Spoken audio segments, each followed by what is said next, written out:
While I've been playing Tears of the Kingdom, there's always one gameplay mechanic that, if anything, always strikes me as odd. That gameplay mechanic is the Master Sword, but there's a long and arduous road to discovering and solving its flaws.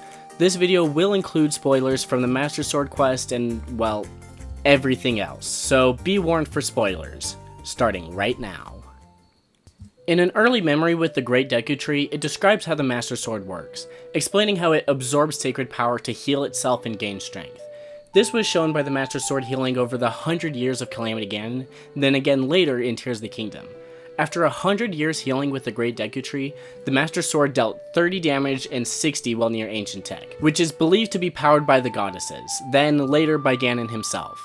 In Tears of the Kingdom, we initially hold the fully powered Master Sword until, well, that.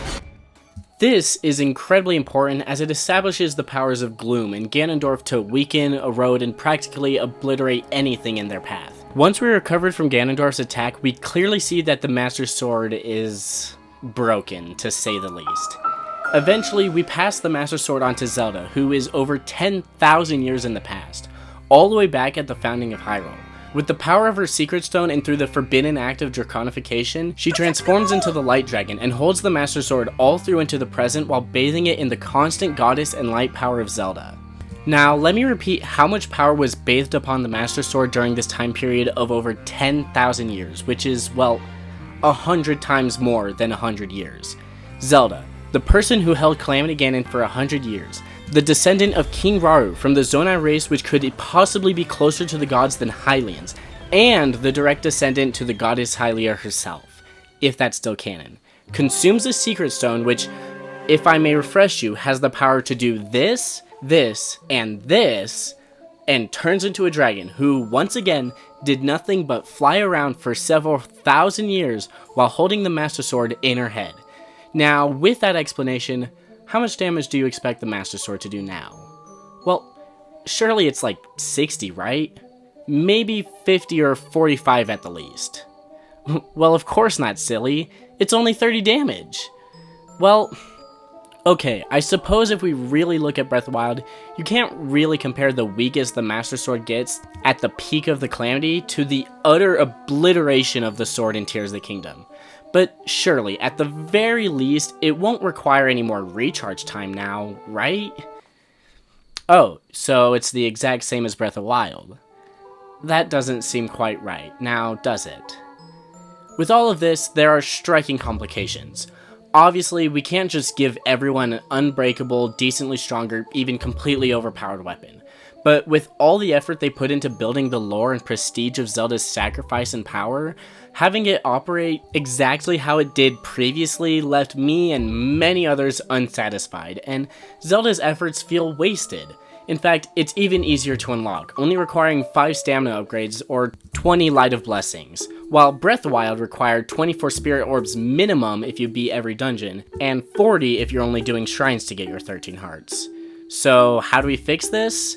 Well, all you need is a little scotch tape, Gorilla Glue, and a whole lot of free time while trying to recover from an unknown sickness. And we'll get to that expertly designed solution, but if you want to help support me in these wonderfully trying times of Pikmin 4, Mario Wonder, and whatever that Princess Peach game is, make sure to subscribe and hit that bell for everything and anything you desire. What we've established so far is that we need a Master Sword that doesn't break, does more than 30 damage, and overall feels more powerful than Breath of the Wild, making us feel like we're holding a weapon that's gone through hell and back and the Twilight Realm in between. I have 3 solutions for the Master Sword durability, and I'll talk about the last one at the very end, but my first solution is to just give the Master Sword unlimited durability. Now, yes, that's overpowered, but it's not as simple as that. In the case of the Master Sword, I think they could have made the durability based on the fused material rather than the sword itself. Without anything fused, perhaps it only does 10 to 30 damage without breaking. However, whenever anything is fused, it could last the typical duration except for select items like Gibdo Bones. We could even give the Master Sword a 2x modifier for any fused materials. The biggest problem with this is that I believe it could be heavily exploited with certain fuses, and people could easily repeatedly fuse something like Gibdo Bones or Hylia forbid Lionel Horns, and end up spending more time in the fuse menu than actually fighting. Another way they could solve it is, again, unlimited durability. but durability is in quotes. For this, I would give it an initial attack power of something high, perhaps 60, but whenever it loses all its durability, it'll drop down to 20 or even 1, without the ability to fuse. This could solve the issue of the Master Sword feeling weak from becoming unusable for 10 minutes after a fight. However, it's possible that if we give a player a weapon guaranteed to do 20 damage, they would only ever use that. It's not entirely likely, since by late game you could easily turn any weak 5 damage weapon into a hard-hitting 50, but if you can get to the Master Sword with only 5 stamina vessels, people could get it pretty early game. So that leads me to my next issue. When should we be able to receive it? Now, I'm gonna be honest, coming from years of playing Breath of the Wild and collecting the same old 13 hearts to get the sword over and over, it was insanely cool to realize that Tears of the Kingdom required stamina to pull the sword instead. What wasn't insanely cool to realize though was that when I first perched on the Light Dragon's head to pull the sword, I only needed 1 more stamina vessel than what I already had. Now, at this point in the game, I hadn't realized I needed stamina, so I spent far more time to upgrade hearts than stamina wheels. But then, when I realized all I had to do was trade a heart container for stamina with the horn statue, I felt like I cheated the game. Surely it's not that easy. Now, with my solution, I don't want it to be exclusively hearts again. I think it was a great idea to make it stamina based. It fits perfectly with the fact that we're wrangling around with a dragon, and I believe they made stamina far more important in this game. Yes, while you could ride vehicles everywhere instead of paragliding, I found having 3 wheels and stockpiles of stamina food has been invaluable to me. So we need to keep the prerequisite of 2 stamina wheels at least. However, compared to Breath of the Wild, even at the minimum, the 20 blessings required is far too generous, especially with the large amount of Raru's blessing shrines in the game. What I propose is, alongside the 5 stamina vessels, they also require 5 hearts. It evens the scales and brings the maximum blessings required to the same as Breath of the Wild at 40. I've never understood why they decided to make the Master Sword easier to pull in this game, so I hope the hearts and stamina combo will help even it out. Next, we need to face an issue that doesn't just apply to the Master Sword, but all weapons and enemies. As I said earlier in the video, Nintendo makes sure to establish the power of Gloom to weaken and destroy anything it touches. This works great as a way to reset Link's health and stamina relatively naturally, and introduces a great story element of repairing the Master Sword. It even illustrates the power of the Master Sword in Ganondorf early, as despite it breaking easily, it did manage to leave a cut in Ganondorf, which is far more than Rauru and the sages can say for themselves. Alongside the other effects of Gloom, Nintendo also used it as a way to nerf all the Breath of the Wild weapons, making the Royal Guard's Claymore, which previously had 72 base power, now only have 32. Decayed weapons will also have less durability than the Breath of the Wild counterparts. If you're well experienced with the game, you might already know a few things that improve this situation. Much like Breath of the Wild, Rock Octoroks can swallow weapons. However, in Breath of the Wild, they were used to remove rust from weapons. Here, in Tears of the Kingdom, they changed it up, and now whenever Octoroks swallow a weapon, they fully repair all durability and give a new modifier. This could be used to give a damage modifier or a durability up, but neither will improve enough to be equivalent to the original stats. Another way to get close to the original strength of weapons is found in the depths. As you travel across the depths, you might have seen these phantom soldiers bearing varying weapons. If you collect the weapon they're holding, you might notice that it doesn't have any of the gloom, and does more damage than the decayed counterpart. However, if you look at the pristine weapon, you might notice that it still does significantly less damage than they did originally. With the pristine Royal Guard's Claymore, rather than doing 32 damage, they'll now do 42. And if you remember, back in Breath of the Wild, they did 72. I'd be remiss if I failed to add that the Royal Guard weapons have a sort of critical attack when they're near breaking point, which brings the Decayed Claymore up to 64 damage. However, as cool as that is, it's temporary and only while it's close to breaking, and I still believe there's a better fix to Gloom. Now, having a weapon that constantly deals 72 damage unfused would absolutely be broken with our current enemies.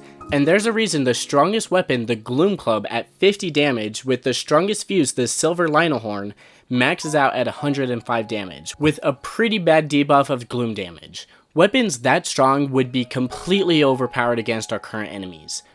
Our current enemies. So, at last, I propose rather than nerfing all the weapons, they should have buffed all the enemies. And by that, I mean give them 2, 3, or even 4 times the health. I can't balance it exactly right now, but give all the enemies much more health. You might be thinking how that would just make the enemies' encounters last longer for no reason, but with this buff, I would keep weapon damage as it originally was, if not stronger. By doing that, you can add fuses to the weapons and make them seem overpowered. It sounds kind of dumb, but instead of making the strongest weapon in the low 100s, I want the strongest weapon to be in the mid or even high 200s. Effectively, everything should still scale the same, but for those who came from Breath of the Wild, everything would feel much more powerful even if it's all superfluous. This solution even has a solid basis. In Breath of the Wild and Tears of the Kingdom, Ganondorf essentially operates as the source of all enemies ravaging Hyrule. In Breath of the Wild, Calamity Ganon acts as a physical manifestation of Ganondorf's leaking hatred from the imprisoning chamber. This should mean that Calamity Ganon only has a fraction of the power of Ganondorf Prime. From that, you can expect Ganondorf's army to be much stronger than Calamity Ganon, and I'm quite surprised Nintendo didn't decide to make them stronger. That being said, removing weapon decay also diminishes the consequences of Gloom. Gloom is clearly established to weaken everything it touches, shown by the beginning and whenever Link walks on Gloom or is attacked by Gloom enemies. However, something we never actually see is any weapon decaying outside of the Master Sword. The explanation for weapon decay is that all of a sudden after the upheaval, all the weapons began decaying, apparently from the Gloom. But this answer is pretty unsatisfying to me, since we only ever see Gloom near chasms or in the depths, and Gloom's effects are nullified by sunlight. Another thing unusual about Decay is that it only affects weapons but never bows or shields. Even more unusual, the main place you find pristine weapons is in the depths, and sure, it could be explained away by magic or whatever. It's still unusual that the only source of supposed decay is also the only place you can get weapons that aren't decayed. So now for the final fixes that I believe will allow for the Master Sword and combat overall to be improved. With anything, obviously more complications can surface since you can never truly have your cake and eat it too.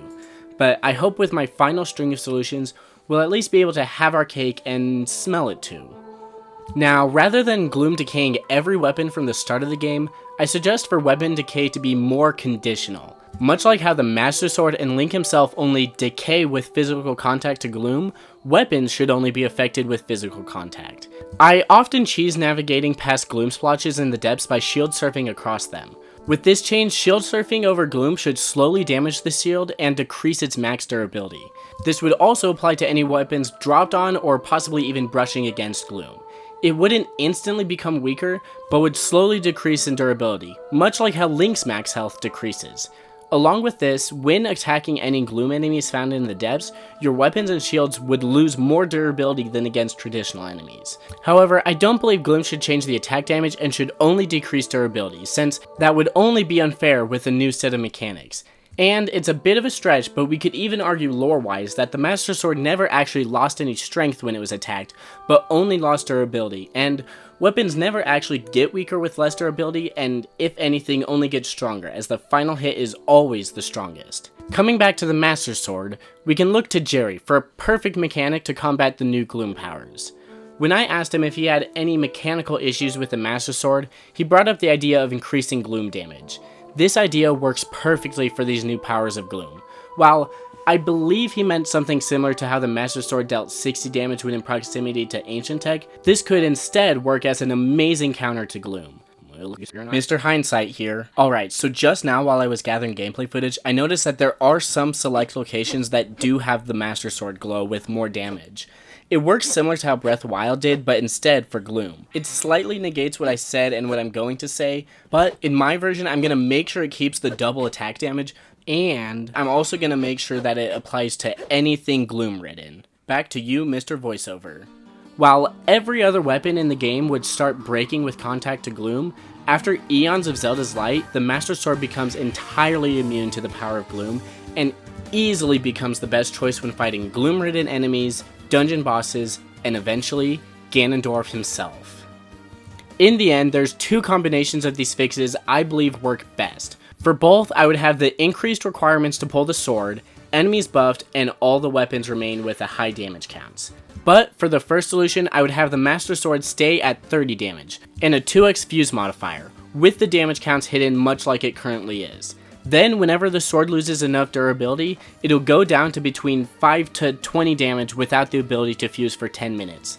I'm not sure what the exact number should be, but it should be just bad enough to encourage other weapons to be used without completely revoking the Master Sword.